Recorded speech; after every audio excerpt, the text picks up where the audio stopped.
Okay, so the reason we picked the story of Jesus' very first miracle today is because something hit me the very last time that I studied it, and I wanted to share it with you. So we'll start with just reading it first so that we know what happened, and then we'll discuss it.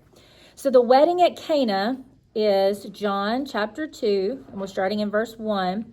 On the third day, there was a wedding at Cana in Galilee, and the mother of Jesus was there. Jesus also was invited to the wedding with his disciples, and when the wine ran out, the mother of Jesus said to him, "They have no wine." And so it wasn't like it's written here. She was panicked. She was upset. She was worried. And Jesus said to her, "Woman, what does this have to do with me? My hour has not yet come." So what he explains to her, sometimes when we say woman in our culture, it's not very respectful. But here he was acknowledging her and being respectful to her in his culture and saying, the time for me to start creating miracles and having a ministry hasn't come yet. So you asking me to perform this miracle is something that's not inside what God the Father had asked me to do. So he's respectfully telling her.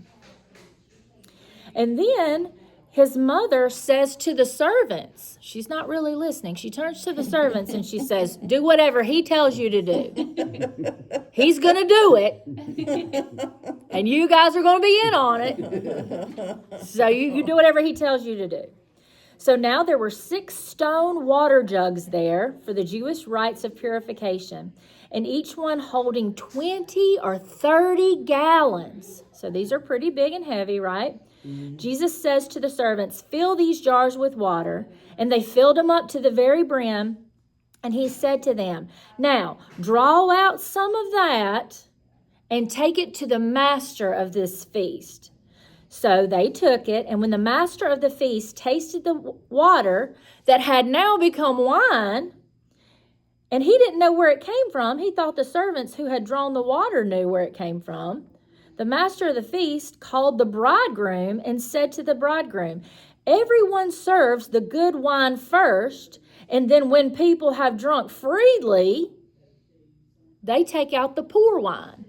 So that's a good strategy, right? That was the strategy they used. They used expensive, delicious wine in the beginning, and then when their senses become dulled, they pull out less expensive wine.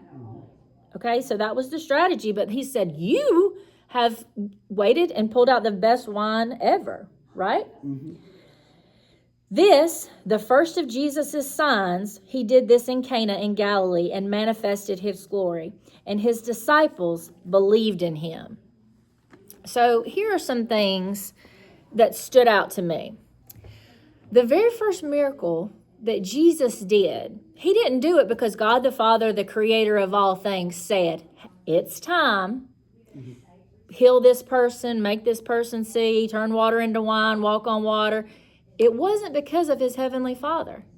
His first miracle was because of his earthly mother. Oh, wow. She asked him. Yeah, she asked him to do it. And he did it because he wanted to honor her. He wanted to honor her wishes. He loved her, you know. And really, we think about that's how you honor and obey your parents is you do something like that for them. So I thought, wow, what power she had to say, "I know you can fix it. I need you to fix this. You know, I don't want these people to be embarrassed. I want them to have what they need. I don't want them to run out of something. I know you can fix it. I'm asking you to fix it." And so he did that for her.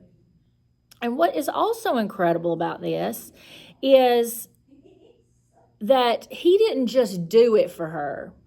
He did his absolute best. We know that when they tasted the wine that Jesus created from water, that it was better than anything else they had served, better than anything else they had tried out. So that's pretty incredible, isn't it? So not only did he honor his mother, but he honored her in a way that was giving his best. He felt respect for her, he honored her, he loved her, and he showed all of these attributes to his mother.